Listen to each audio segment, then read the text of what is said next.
అందరికీ నమస్కారం. జ్ఞానసేతు యూట్యూబ్ ఛానల్కి స్వాగతం. ముందుగా జ్ఞానసేతు ఆధ్యాత్మిక ఛానల్ని చూస్తున్న వారందరూ కూడా ఛానల్ను లైక్ చేసి షేర్ చేయండి, సబ్స్క్రైబ్ చేసుకోండి. వేదాలు, పురాణాలు, ఇతిహాసాలు, ఉపనిషత్తులు, శాస్త్రాలు ఇవన్నీ మనం నిత్యం పాటించే ధర్మాలను బోధిస్తుంటాయి. నిత్య జీవితంలో ధర్మాధర్మాలకు సంబంధించి మనకు అనేక సందేహాలు కలుగుతుంటాయి. అటువంటి ఎన్నో సందేహాలకు సమాధానాలు జ్ఞానసేతు యూట్యూబ్ ఛానల్ ద్వారా తెలుసుకుందాం. అమ్మవారిని ఆరాధించడానికి అత్యంత పవిత్రమైన రోజులు దేవి శరన్నవరాత్రులు. ఆశ్వయుజ శుద్ధ పాడ్యమి నుంచి దశమి వరకు 10 రోజుల పాటు అమ్మవారు వివిధ రూపాల్లో దర్శనమిస్తారు. భక్తులు నియమనిష్ఠులతో, భక్తి శ్రద్ధలతో అమ్మవారిని ఆరాధిస్తారు. ఈ ప్రత్యేక రోజుల్లో అందరికీ ఆయురారోగ్యాలను, అష్టైశ్వర్యాలను కలిగించే జగన్మాతను ఏ రూపంలో కొలవాలి, ఏ రకమైన పూజలు చేయాలి, ఇలాంటి ఎన్నో విషయాల గురించి ప్రముఖ ఆధ్యాత్మికవేత్త, జ్యోతిష్య, వేద పండితులు గణపతి శివాచార్య స్వామి గారిని అడిగి తెలుసుకుందాం. నమస్కారం గురుగారు. నమస్తే తల్లి. గురుగారు, ముందుగా ఈ క్రోధినామ సంవత్సరంలో దేవీ నవరాత్రులు ఎప్పుడు ప్రారంభమవుతాయి, ఎప్పుడు ముగుస్తాయి? ఏ సంవత్సరం అయినా మనకి ఆశ్వీజ శుద్ధ పాడ్యం నుంచి కూడా మనకి దేవీ శరన్నవరాత్రి అనేటువంటి ప్రతి సంవత్సరం చేసుకోవడం జరుగుతుంది. అయితే మనం సహజంగా ప్రతినిత్యం కూడా క్యాలెండర్ డేట్స్ని మనం ఈ రోజున తారీఖులను బట్టి చూస్తున్నాం. కాబట్టి ఈ సంవత్సరం అక్టోబర్ 3వ తారీఖు దేవీ నవరాత్రులు పాడ్యం నుంచి, అంటే ఆశ్వీజ శుద్ధ పాడ్యం నుంచి ప్రారంభం చేసుకుని విజయదశమి మనకి అక్టోబర్ 12వ తారీఖుతో నవరాత్రులు ముగుస్తూ ఉన్నాయి. గురువుగారు, అసలు ఈ దేవీ నవరాత్రులు అమ్మవారికి ఎందుకు ఇష్టమైన రోజులుగా పరిగణిస్తారు? మనం చూసుకున్నట్లయితే ఆషాఢ శుద్ధ ఏకాదశిని మనం తొలి ఏకాదశిగా ప్రారంభించుకుని విశేషంగా చాతుర్మాస్య వ్రత దీక్ష, అంటే సుమారుగా కార్తీక మాస శుద్ధ పౌర్ణమి నాటికి ఈ చాతుర్మాస వ్రత దీక్ష పూర్ణాహుతి అనేటువంటిది మనం పూర్తి చేసుకోవడం చూస్తూ ఉంటాం.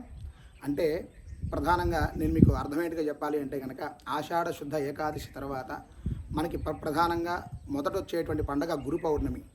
అంటే భగవంతుడు సైతం గురువునే ప్రధానంగా ముందుగా పూజించండి అని చెప్పేటటువంటిది గురు పౌర్ణమి. ఆ తర్వాత అమ్మవారిని పూజించండి అన్నట్లుగా శ్రావణ మాసం, అంటే మహాకాళి, మహాలక్ష్మి, మహాసరస్వతీదేవిని కూడా మనం శ్రావణ మాసంలో చక్కగా నెల రోజులు కూడా, అందులోనూ వరలక్ష్మీదేవిని పౌర్ణమి ముందు వచ్చిన శుక్రవారం నాడు వరలక్ష్మీదేవిని విశేషంగా పూజిస్తూ ఆమె యొక్క అనుగ్రహంతో సుఖశాంత్యాద ఆయురారోగ్యాలన్నీ కూడా మనం పొందుతూ ఉంటాం. అలాగే భాద్రపద శుద్ధ చవితి అనగా మనం జరుపుకునేటటువంటి వినాయక చవితి, ఆ తర్వాత బహుళ పక్షంలో వచ్చేటటువంటి పితృపక్షం, అంటే భాద్రపద మాస బహుళ పాడ్యం నుంచి ప్రారంభం చేసుకుని భాద్రపద అమావాస్య వరకు కూడా ఈ 15 రోజులు పితృదేవతల అనుగ్రహం కోసం వారికి పలు రకాలుగా పిండ ప్రదానం, అలాగే తిలతర్పణాలు మరియు స్వయంపాకాలు కూడా మనం బ్రాహ్మణులకి ఇచ్చి పితృదేవతలను కూడా ఆరాధిస్తూ ఉంటాం. ఆ తర్వాత మనము ఆశ్వీజ శుద్ధ పాడ్యమి అనగా దేవీ శరన్నవరాత్రులు 10 రోజుల పాటు పాడ్యమి, విదియ, తదియ, చవితి, పంచమి, షష్ఠి, సప్తమి, అష్టమి, నవమి, దశమి ఈ రకాలుగా ఇన్ని రోజుల్లోనూ 10 రకాల రంగుల చీరలతో, 10 రకాల ప్రసాదాలతో, పలు రకాల ఈ ప్రకృతి మనకి ఇచ్చినటువంటి ప్రసాదంతో కూడుకున్నటువంటి ఈ యొక్క ప్రకృతి పూలతో మనం విశేషంగా అమ్మవారిని ఆరాధించి పూజించి అమ్మవారి అనుగ్రహం కోసం పరితపిస్తూ చేసేటటువంటిది ఈ యొక్క దేవీ శరన్నవరాత్రులు. తదుపరి కార్తీక మాసం, తదుపరి ధనుర్మాసం. ఈ ప్రకారంగా ఈ యొక్క ప్రధాన దేవతలు ఎవరైతే ఉన్నారో, అంటే బ్రహ్మ, విష్ణు, మహేశ్వరుల యొక్క విశేషమైనటువంటి పండుగలు. అలాగే ఈ మధ్యలో మనం వినాయక వ్రతోత్పత్తిలో మనం చదువుకుంటాం, తెలుసుకుంటాం తల్లిదండ్రుల యొక్క ప్రాధాన్యత. అందులో భాగంగానే ఈ యొక్క చాతుర్మాస్యంలోనే పితృదేవతలకి సంబంధించినటువంటి ఈ యొక్క భాద్రపద పితృపక్షం కూడా రావటం విశేషం. అలాగే ఇదైన వెంటనే ఈ యొక్క దేవీ శరన్నవరాత్రులు అమ్మవారి యొక్క అనుగ్రహం కోసం మనం పరితపించటం, దీనికోసం మనం పలు రకాలుగా అమ్మవారిని పూజించడం ఎంతో విశేషం. అలాగే వీరు అడిగినటువంటి ప్రశ్నలో భాగంగానే ఇదంతా కూడా మీరందరూ సవివరంగా తెలుసుకుంటారనేటువంటి ఉద్దేశంతో వీటన్నింటినీ కూడా మీకు తెలియపరచడం జరుగుతూ ఉంది. గురుగారు, దేవీ నవరాత్రుల్లో మొదటి రోజు అమ్మవారిని ఏ విధంగా అలంకరిస్తారు, అలాగే అమ్మవారిని పూజా విధానం గురించి తెలియజేయండి. మొదటి రోజు మన అమ్మవారు శ్రీ బాలా త్రిపుర సుందరీ దేవిగా మనకి దర్శనమిస్తారు. అయితే పలు ప్రాంతాల్లో పలు రకాలుగా కొంతమంది దుర్గాదేవిని, అంటే మన క్షేత్రపారకురాలు ఇంద్రకిలాది నివాసురాలు అయినటువంటి దుర్గాదేవిని ఆరాధించేటువంటి విధానం. అలాగే ఈ యొక్క 10 రోజులు కూడా వాళ్ళు అలంకరించి పలు రకాలైనటువంటి పేర్లతో అమ్మవారిని ఆరాధిస్తూ ఉంటారు. అయితే మనం ప్రాంతం విజయవాడ కాబట్టి మనం అమ్మవారిని ఆరాధిస్తాం కాబట్టి దుర్గాదేవి యొక్క ఆలయంలో ఎటువంటి అలంకారాన్ని అయితే చేస్తూ ఆరాధిస్తారో మనం అదే విషయాన్ని మనం తెలుసుకుందాము. ముందుగా మనకి మొదటి రోజు అలంకారం బాలా త్రిపుర సుందరి దేవిగా మనం పూజిస్తాం. బాలాదేవి అంటే చాలా చిన్న పిల్ల. ఉదాహరణకి ఇప్పుడు మన మానవాళిగా తీసుకుందాం. 6వ నెల 6వ రోజున అన్నప్రాసన అనేటువంటి మనం పిల్లలకి చేస్తూ ఉంటాం. అవును కదా. మనం ఏం పెడతాం పిల్లలకి? పరమాన్నం పెడతాం. అలాగే మన అమ్మవారికి కూడా బాలా త్రిపుర సుందరి చిన్న పిల్ల కాబట్టి ఎటువంటి ఉప్పు కారాలు ఇలాంటివి ఉండవు. అంటే ఏంటి, సహజంగా మీరు పులిహార చేశారనుకోండి, అమ్మవారికి ప్రీతి పులిహార అంటుంటాం. పులిహార చేసామనుకోండి, పుట్టిన పిల్ల అలా తినదు కదా, పరమాన్నం తింటుంది. అందుకనే మొదటిగా అమ్మవారికి అలంకరించవలసిన చీర అయితే ఎరుపు రంగుతో ఉన్నటువంటి చీర అమ్మవారికి చాలా ప్రీతి. అందుకే చూడండి, పిల్లలు మీరు తొందరగా ఎక్కువగా మందంగా ఉన్నటువంటి రంగులకు బాగా ఆకర్షితులు అవుతారు, వాళ్ళ దగ్గరికి ఎక్కువగా వెళ్తూ ఉంటారు. అలానే అమ్మవారికి కూడా ఎరుపు రంగు చీర అనేటువంటి బాగా ప్రీతి. అలాగే ధూపం అమ్మవారికి అంటే ఒక బాలా త్రిపుర సుందరి దేవి అని కాదు, ఈ నవరాత్రుల్లో కూడా మనం అమ్మవారికి ఈ సాంబ్రాణి ధూపం అనేటువంటిది వేయటం అమ్మవారికి ప్రీతికరం కాబట్టి చాలా విశేషంగా అమ్మవారు దానికి చాలా ఆనందంగా స్వీకరించడం జరుగుతుంది ధూపం. అలాగే దీపారాధన ఎటువంటి విద్యుత్ కాంతి లేకుండా చేసే దీపారాధనకి అమ్మవారికి అనుగ్రహం విశేషంగా ఉంటుంది. తదుపరి నివేదన, ఇందాక మనం అనుకున్నట్లుగా ఏదైతే ఈ పాలతో చేసినటువంటి పాలు, బెల్లము మరియు బియ్యంతో చేసినటువంటి పాల పొంగల్ ఏదైతే ఉందో అది అమ్మవారికి ఒక ప్రీతి కాబట్టి అది నివేదన చేసి హాయిగా అమ్మవారిని హారతి ఇచ్చి మనం ప్రసన్నం చేసుకుని అమ్మవారికి అనుగ్రహం పొందినట్లయితే శ్రీ బాలా త్రిపుర సుందరి యొక్క అమ్మవారి అనుగ్రహంతో పిల్లలు లేని వాళ్ళకి పిల్లలను అనుగ్రహిస్తుంది. అలాగే మన ఇంట్లో ఉన్నటువంటి పిల్లలు ఆయురారోగ్యాలతో ఉండేటట్లుగా అనుగ్రహిస్తుంది. మన బాలా త్రిపుర సుందరి అమ్మవారికి ఎరుపు రంగు చీర ఎంత ప్రీతో, అలాగే ఎరుపు రంగులో ఉన్నటువంటి గులాబీ పూలు చాలా అత్యంత ప్రీతికరంగా చెప్పుకుంటాం. మన ప్రాంతంలో చాలా విశేషంగా దొరుకుతాయి కాబట్టి గులాబీ పూలతో అష్టోత్తరం విశేషం. అలాగే ఏ రోజైతే ఏ అలంకారం ఉంటుందో ఆ అమ్మవారి యొక్క అష్టోత్తరాలు మనకి పుస్తకాల ద్వారా పొందొచ్చు. అలాగే మనము కొన్ని యాప్స్ ద్వారా కూడా మనం చూసి ఈ యొక్క అమ్మవారి యొక్క అర్చన ప్రతినిత్యం ఏ అమ్మవారి అలంకారం ఉంటుందో, ప్రతినిత్యం ఏ అమ్మవారిని ఏ పేరుతో మనం పూజిస్తామో ఆ అష్టోత్తరంతో పూజించడం చాలా విశేషం. శ్రీ బాలా త్రిపుర సుందరి దేవి నమో నమః. గురువుగారు, ఈ దేవి నవరాత్రుల్లో అమ్మవారిని పూజించేందుకు ఇంట్లో ఉండే ఆడవారు ఈ 9 రోజులు ఎటువంటి నియమాలు పాటించాలంటారు? ముందుగా ఈ దేవి నవరాత్రులు ఎవరు ఎలా ఆచరించాలి, అలాగే ప్రధానంగా స్త్రీలు ఎలా ఆచరించాలనేటువంటి ప్రశ్న చాలా అద్భుతం. ఎవరైతే ఏటి సూతకంలో ఉంటారో ఈ యొక్క దేవీ నవరాత్రులు ఆచరించకూడదు. ఏటి సూతకం అనగా ఎవరన్నా మన ఇంట్లో పెద్దవాళ్ళు, ముఖ్యంగా మన ఇంట్లో ఉండేటువంటి వారు, మన ఇంటి పేరు అయితే సరిపోదు. అంటే వేరువారు ఏం చేస్తారంటే ఎక్కడో పోయిన వాళ్ళు వాళ్ళే ఇంటి పేరు అయి ఉంటే కనుక వాళ్ళు కూడా మైలు పాటిస్తూ ఉంటారు. మైలు పాటించడం సహజం, కానీ మన ఇంట్లో మన పెద్దవాళ్ళు పోయినప్పుడు 1 సంవత్సరం పాటు ఈ యొక్క దేవీ నవరాత్రులే కాదు ఎటువంటి పండుగలు కూడా చేసుకోకూడదు. ఇది మొదటి విషయం. తర్వాత అవకాశం ఉన్నవాళ్ళు, అర్హత ఉన్నవాళ్ళు ఏ ప్రకారంగా అమ్మవారిని పూజించవచ్చు అనే విషయాన్ని తెలుసుకుందాం. ముందుగా ఈ 10 రోజులు కూడా చెప్పుకోవడం నవరాత్రులైనా మనం విజయదశమితో అమ్మవారి యొక్క పూజను పూర్తి చేస్తాం కాబట్టి ఈ 10 రోజులు కూడా ఇదే నియమాలు వర్తిస్తాయి. అంటే 11వ రోజు సూర్యోదయం అయ్యేటువంటి సమయం వరకు కూడా ఈ దీక్షా నియమాలు ఖచ్చితంగా వర్తిస్తాయి. అయితే ఆ దీక్షా నియమాలు ఎలా ఉంటాయంటే తెల్లవారుజామున సూర్యుడు రాకముందే నిద్ర రావటం, అలాగే అత్తామామల పాదాలకు నమస్కారం చేసుకోవటం, ఒకవేళ ఈ నవరాత్రులు కూడా పూజించేటటువంటి ఆడపడుచు ఎవరైతే ఉన్నారో వారి పుట్టింట్లో పూజ చేసుకున్నట్లయితే వారి తల్లిదండ్రులను నమస్కరించుకోవటం, సూర్యుడు రాకముందే ముఖం కడుక్కోవడం. అంటే సూర్యుడు వచ్చిన తర్వాత మనం చాలామంది ఎంతోమంది సూర్యుడు కనబడే విధంగా, అంటే ఎండ పడేటువంటి సమయంలో ఎండ పడే విధంగా బయటకు వచ్చి పళ్ళు దూకుంటూ ఉంటారు. అది చాలా తప్పు సంస్కృతి. అటువంటి సంస్కృతి మనం పాటించకూడదు. అలాగే దీక్షా నియమాల్లో భాగంగానే సూర్యుడు రాకముందే నిద్రలేచి ముఖం కడుక్కుని కాలకృత్యాలన్నీ కూడా తీర్చుకుని తలస్నానము తప్పనిసరిగా ఆచరించాలి. ముందుగా బొట్టును ధరించాలి. ఆ తర్వాత మీరు చక్కటి వస్త్రాన్ని, సాధారణమైన వస్త్రం ధరించి ఈ పూజకు కావాల్సినటువంటి అన్నింటినీ కూడా సమకూర్చుకుని తర్వాత మీకు ఇష్టమైనటువంటి పట్టుచీర ఏ రంగైనా కూడా మనం కట్టుకుని అమ్మవారి యొక్క పూజని ఆచరించవచ్చు. కట్టుకొని అమ్మవారికి ప్రీతికరమైన ప్రసాదాలు ముందుగా అన్నీ కూడా మనము సిద్ధము చేసుకుని ఆ తర్వాత పెంద్రాడే, అంటే ఇందాక చెప్పిన వాటిల్లో మీరు స్నానం ఆచరించిన వెంటనే, ఎందుకంటే ఇందాక చెప్పిన నియమాల్లో సూర్యోదయం అవ్వక ముందే మన స్నానం కూడా అయిపోతుంది కాబట్టి వెంటనే ఒక మంచి చీరను ధరించి కుంకుమను ధరించి వెంటనే దీపారాధన చేసుకోవడం ఉత్తమం. ఆ దీపారాధన చేసిన తర్వాత మనం ఈ అమ్మవారికి కావాల్సిన నిత్య నివేదనన్నీ కూడా మనం సమకూర్చుకుని దగ్గర ఏర్పాటు చేసుకుని ఏ రోజైతే అమ్మవారికి ఆ అలంకరణ ప్రకారంగా అమ్మవారికి మేము తప్పకుండా 9 రోజులు కూడా అమ్మవారికి ఏ చీర అయితే బాగుంటుంది, ఏ చీర అమ్మవారు ఇష్టపడుతుంది, ఏ పూలతో పూజిస్తే ఇష్టపడుతుంది, ఏ నివేదన పెడితే అమ్మవారు ఇష్టపడుతుంది అనేటువంటి విషయాన్ని మీకు తప్పకుండా ఏ రోజుకి ఆ రోజు తెలియపరుస్తూ ఉంటాం. అలాగా అమ్మవారిని పలు రకాల ధూప దీప నైవేదనలతో, అలాగే కొంతమంది కలశం పెట్టి పూజ చేసుకుంటారు. మరి కలశం చిన్నగా ఉంటుంది, మరి ఏ ప్రకారంగా వస్త్రం మార్చగలం అంటే కనుక కలశం పైన ఒక రవిక వస్త్రాన్ని మనం చక్కగా మడత పెట్టి పెట్టడం జరుగుతుంది. ఆ యొక్క వస్త్రాన్ని ఏ రోజుగా ఆ రోజు మనం మార్చుకోవచ్చు, కానీ కలశాన్ని కదలపకూడదు. కలశం కూడా ఏ ప్రకారంగా పెట్టుకోవాలి, మనము ఈ రోజున చాలామంది ధనికుల ఇళ్లలో వెండి కలశాలు పెడుతున్నారు, కానీ మనకి శాస్త్రం ధనానికి ప్రాధాన్యత ఇవ్వలేదు. ఇత్తడి, రాగి, అది కూడా కాకపోతే మట్టి కలశానికి ప్రాధాన్యత ఇచ్చారు. కానీ కాబట్టి మీరు కూడా మన ఇళ్లల్లో మీరెంత ధనికులైనప్పటికీ కూడా మనం వెండి కలశం కంటే అమ్మవారికి ఇష్టమైనటువంటి రంగు మీకు ఉదాహరిస్తాను, పసుపు, కుంకుమ. మనకి లోహానికి దగ్గరైనటువంటి రంగులు ఏవంటే ఒకటి బంగారం, అంటే పసుపుకి దగ్గరగా ఉండేటువంటి లోహాలు రెండు, ఒకటి బంగారం, రెండోది ఇత్తడి. కానీ బంగారానికి ప్రాధాన్యత తక్కువ ఉంది కాబట్టి ఇత్తడి కలశాన్ని మనం పెడతాం.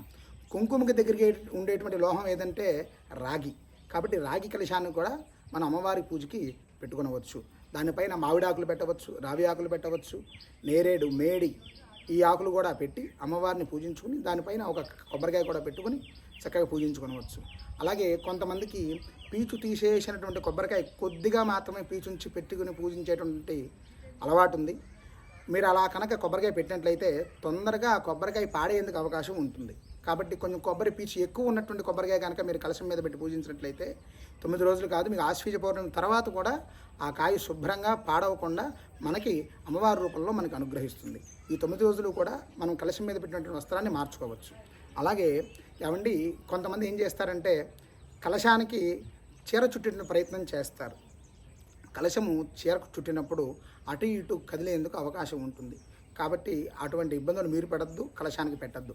మీరు ఏం చేస్తారంటే ఏ రంగు చీర అయితే మీరు అమ్మవారికి పెట్టదలిచారో, ఏ రంగు చీరతో అమ్మవారిని పూజించదలిచారో చక్కగా ఆ చీర తీసుకుని ఆ చీరలో ఉన్నటువంటి రవిక వస్త్రాన్ని మాత్రమే మీరు విభజించి చక్కగా కలశానికి అలంకరించి ఆ పక్కన, అంటే కలశానికి పక్కన మీరు పూజించేటువంటి సమయంలో వస్త్రం అని వచ్చినప్పుడు ఆ యొక్క చీరని మడతపెట్టి చక్కగా దానిపైన పసుపు, కుంకుమ, తాంబూలం, పూలు, గాజులు ఇవన్నీ కూడా పెట్టి మన అమ్మవారి పక్కన పెట్టినట్లయితే అది అమ్మవారు కట్టుకున్నట్టుగా మనం భావన చేయాలి.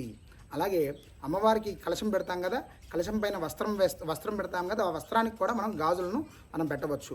ఒక మూర పూలని చక్కగా అమ్మవారికి అలంకరించవచ్చు.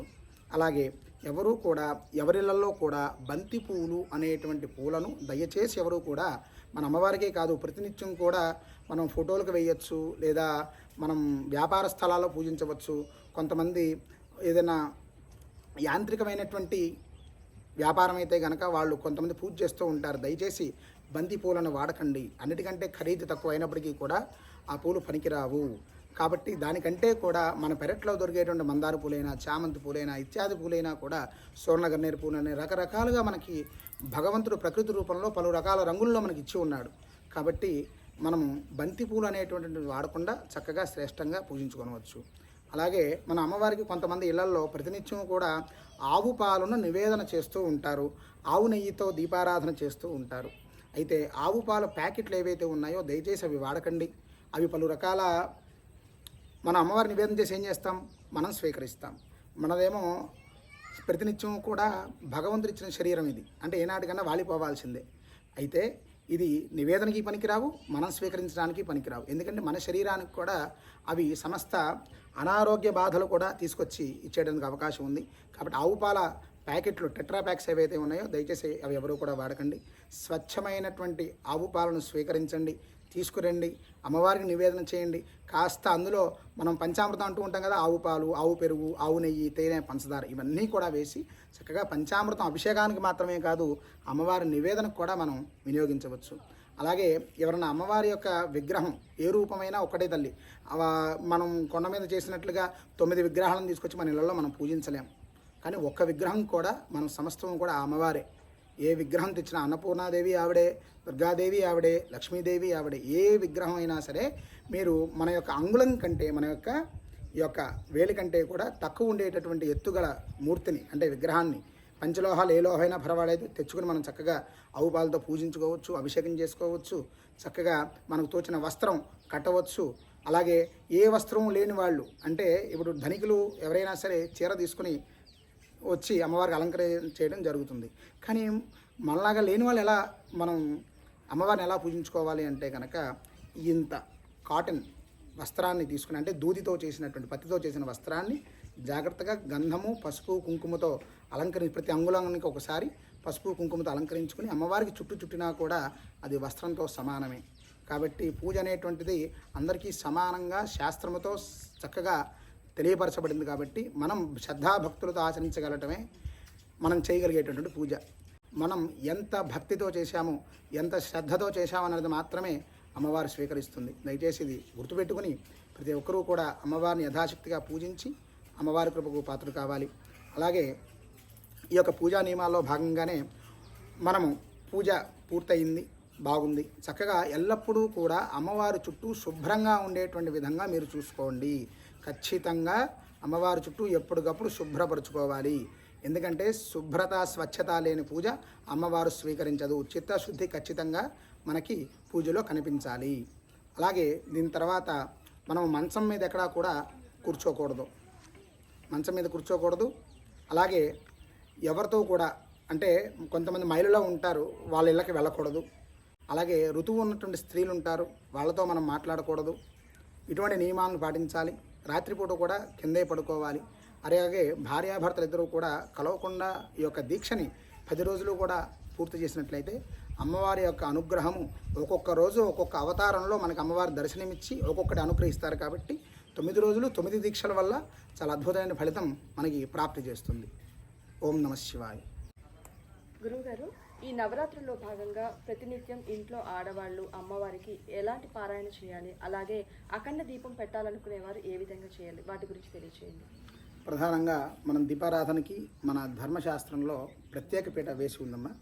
కాబట్టి మన ఇంట్లో ఈశాన్య మూల కానీ లేదా ఆగ్నేయ మూల కానీ, ఎందుకంటే ఈశాన్య మూల పూజ గది మనం కేటాయించి ఉంటాం, ఆగ్నేయ మూల మన ఇళ్లలో కూడా వంటగదులు ఉంటాయి. కాబట్టి మీ యొక్క వీలుని బట్టి ఒక 2 విస్తరాకులు వేసుకుని దానిపైన ఒడ్లు పోసుకుని అఖండ స్థాపన చేసుకోవచ్చు. దానిపైన కాస్త మట్టి ముగ్గుడు ఏదైనా సరే పెట్టుకుని మనం అఖండ స్థాపన చేసుకుని అమ్మవారు ఏ ప్రకారంగా అయితే పూజిస్తున్నామో మనం ఆ అఖండ స్థాపన కూడా ఉదయం సాయంత్రం అలానే మనం పూజించాలి.